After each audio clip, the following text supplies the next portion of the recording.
বাংলাদেশের কোন নাগরিক কোন ধরনের ট্যাক্স বা খাজনা দেবে না আজ থেকে। বিদ্যুৎ বিল, পানির বিল, কোন ধরনের ইউটিলিটি বিল আর পরিশোধ করা হবে না। সকল ধরনের সরকারি বেসরকারি প্রতিষ্ঠান, অফিস, কলকারখানা, আদালত বন্ধ থাকবে। আপনারা কেউ অফিসে যাবেন না, তবে মাস শেষে বেতন নিতে যাবেন। শিক্ষা প্রতিষ্ঠান সমূহের সকল কার্যক্রম অনির্দিষ্টকালের জন্য বন্ধ থাকবে। প্রবাসীরা ব্যাংকিং চ্যানেলে কোনো প্রকার রেমিটেন্স পাঠাবেন না।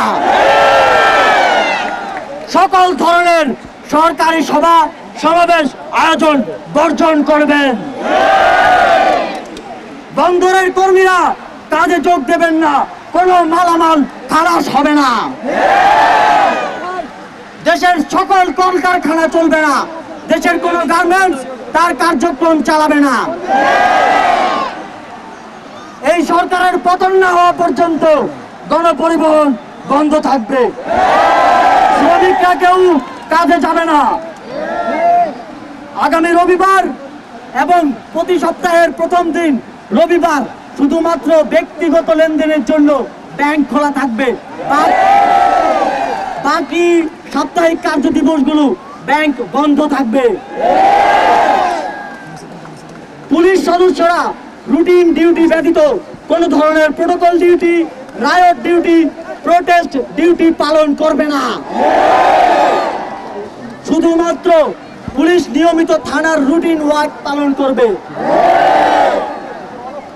বিজিবি ও নৌবাহিনী ব্যতীত অন্য বাহিনী ক্যান্টনমেন্টের বাইরে ডিউটি পালন করবে না। বিজিবি এবং নৌবাহিনীও ব্যারাক এবং কোস্টাল এরিয়ার মধ্যে সীমাবদ্ধ থাকবে। আমলারা সচিবালয়ে যাবেন না।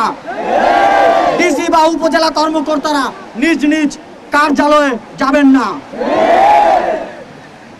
কোন প্রকার অফশোর ট্রানজাকশন চলবে না। আমরা চাই না পতনের আগে এই সরকার দেশের অর্থ লুটপাট করে বিদেশে নিয়ে যাক। বিলাস দ্রব্যের দোকান, শোরুম, মার্কেট সবকিছু অনির্দিষ্টকালের জন্য বন্ধ থাকবে। আমাদের অসহযোগ আন্দোলনের আওতামুক্ত থাকবে হাসপাতাল, ফার্মেসি, জরুরি পরিবহন সেবা যেমন ঔষধ ও চিকিৎসা সরঞ্জাম পরিবহন, অ্যাম্বুলেন্স সেবা, ফায়ার সার্ভিস, গণমাধ্যম, নিত্য প্রয়োজনীয় দ্রব্য পরিবহন, জরুরি ইন্টারনেট সেবা, জরুরি ত্রাণ সহায়তা এবং এই খাতে কর্তব্যরত কর্মচারী এবং কর্মকর্তাবৃন্দ।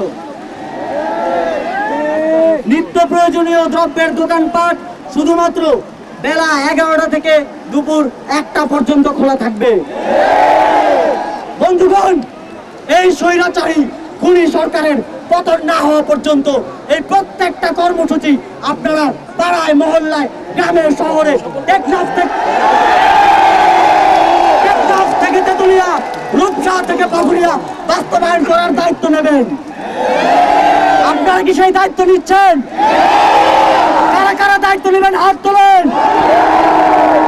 যতদিন পতন না হবে ততদিন আমরা এই সরকারের সাথে সম্পূর্ণ নন কোঅপারেশন, অসহযোগ ঘোষণা করছি। অসহযোগের পাশাপাশি বিক্ষোভ মিছিল সমাবেশ করে আপনারা সারা দেশে এই আন্দোলনকে জাগ্রত রাখবেন।